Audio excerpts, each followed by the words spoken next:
নমস্কার।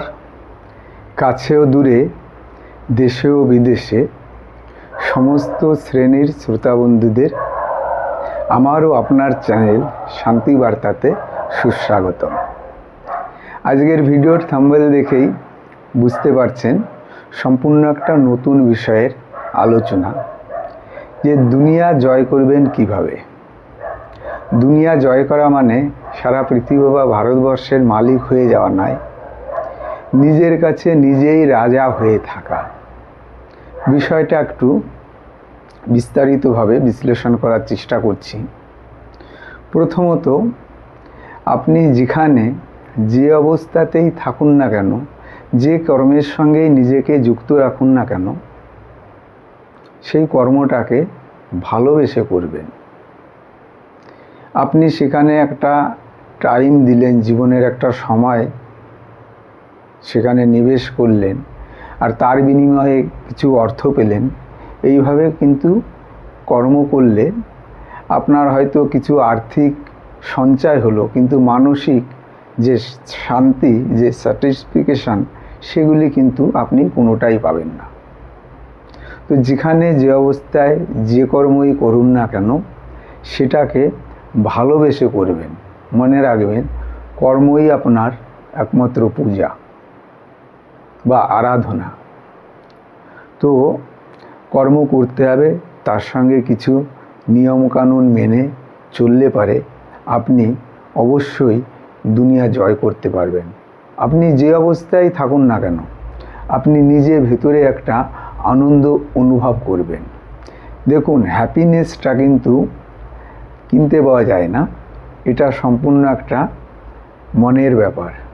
কিন্তু হ্যাঁ, আর্থিক চাহিদা বা অর্থনৈতিক যোগানের তো প্রয়োজন আছেই, এবং অর্থনৈতিকভাবে সাফল্য লাভ করতে হলেও এই নিয়মগুলোই কিন্তু মেনে চলতে হবে। তার মধ্যে প্রধান 1 নম্বর যে নিয়মটা, আপনি অন্ধের মতো কাউকে বিশ্বাস করবেন না। সেটা হতে পারে সংসারে, সমাজে বা কর্মক্ষেত্রে। অন্ধের মতো বিশ্বাস করলে বিশ্বাসঘাতক যারা থাকেন তারা আপনার ক্ষতি করতে পারে। অতএব নিজে ভেবে চিনতে, নিজের যে ভালো মনোভাব, সেটা দিয়ে বিচার বিশ্লেষণ করেই তারপরেই যে কোনো সিদ্ধান্ত নেবেন। যখন আপনার স্টুডেন্ট লাইফ বা কোনো একটা কাজ বা স্কিল সম্বন্ধে আপনি কোনো জ্ঞান অর্জন করতে যাচ্ছেন কোনো ইনস্টিটিউটে, তখন নারী পুরুষের পেছনে এবং পুরুষ নারীর পেছনে ছোটা থেকে নিজেদের বিরত রাখবেন। তখন কিন্তু আপনার একটাই লক্ষ্য বা ধ্যান জ্ঞান হওয়া উচিত, আপনি যে কর্মটা করছেন, কোনো শিক্ষা প্রতিষ্ঠানে যদি কোনো শিক্ষা অর্জনের জন্য যান, তাহলে 100% সেখানে আপনার লক্ষ্যটা থাকা উচিত। আপনি সেখান থেকে যদি লক্ষ্যভ্রষ্ট হয়ে পড়েন, তাহলে আপনার যে আরাধ্য যে চিন্তাভাবনা, যে কর্মের জন্য আপনি সেখানে যাচ্ছেন, সেটা থেকে আপনি কিন্তু পিছিয়ে পড়বেন, লক্ষ্যভ্রষ্ট হয়ে পড়বেন। অতএব আপনি সাকসেস হতে পারবেন না। শরীর ও মনকে সর্বদা সজাগ রাখতে হবে। শরীর এবং মন যদি চঞ্চল থাকে, মন যদি আপনাকে উল্টোপাল্টা সিগন্যাল দেন এবং উল্টোপাল্টা কাজের সঙ্গে আপনাকে যুক্ত করেন, তখন কিন্তু ওই কর্মের ফলে আপনার শরীরও বিভিন্ন দিক দিয়ে খারাপ হতে থাকবে। সুতরাং শরীর ও মন সুস্থ রাখার চেষ্টা করতে হবে। আপনার শারীরিক সুস্থতার জন্য সবসময় চেষ্টা করুন ঠান্ডা জলে স্নান করা। এটা কিন্তু অত্যন্ত গুরুত্বপূর্ণ একটা বিষয়। আমাদের শরীরের অনেকটাই জল থাকে এবং সেটা গরম থাকে।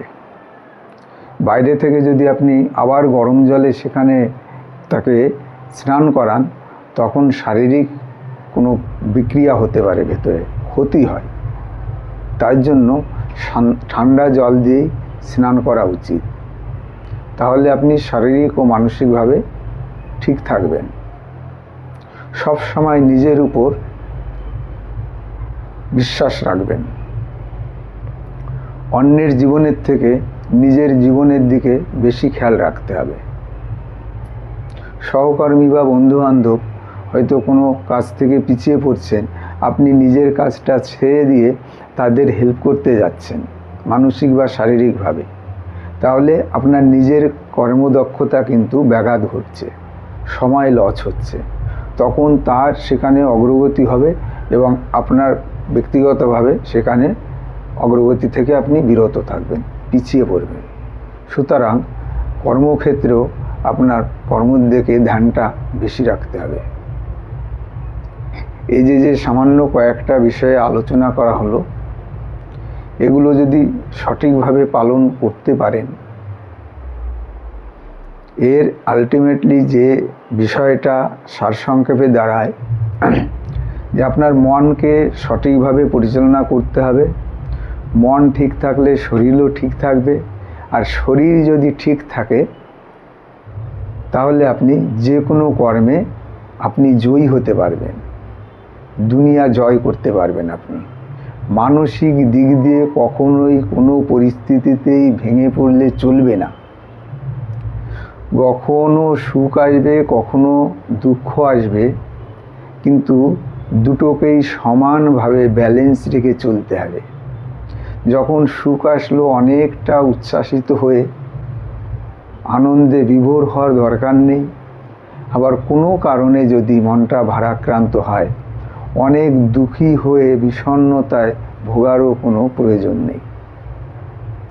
রাতের পরে যেমন দিন, দিনের পরে তেমন রাত, এটা যেমন সত্য, মানুষের মনের দিক দিয়েও তেমনই কখনো দুঃখ, কখনো আনন্দ, কখনো হাসি, কখনো কান্না, এগুলি আসবেই।